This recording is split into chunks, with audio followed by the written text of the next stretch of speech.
La tombe en elle-même est un cas vraiment emblématique de ce phénomène qui intervient vers 500 avant notre ère, qui est le phénomène princier.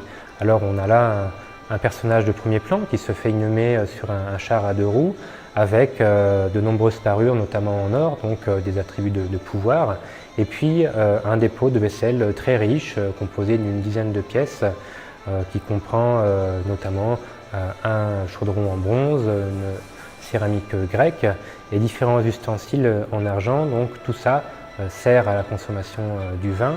Et donc on a là une tombe extrêmement riche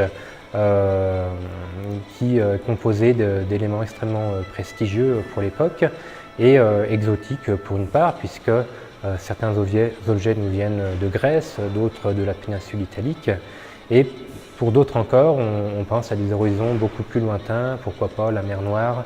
Voilà, donc cette tombe, c'est le reflet d'un monde connecté, entre guillemets. On a affaire à des réseaux de très longue distance entre ces princes et puis les cités-États grecques et étrusques. Donc la fouille de cette tombe, elle permet d'interroger ces réseaux anciens qui vont en fait disparaître peu de temps après la mort du prince. L'intérêt de cette tombe, c'est qu'elle intervient à une période charnière, c'est-à-dire qu'on se trouve au moment où les principautés du premier âge du fer vont s'effondrer, au moment aussi où la culture de l'Athènes, donc nos fameux Gaulois, vont émerger.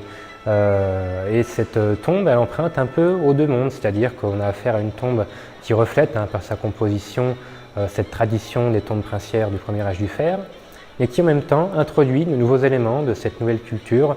C'est le cas du char à 2 roues par exemple, quelque chose d'assez nouveau, et puis le cas également de tout un ensemble de décors, de motifs décoratifs qu'on va retrouver notamment sur la parure du prince.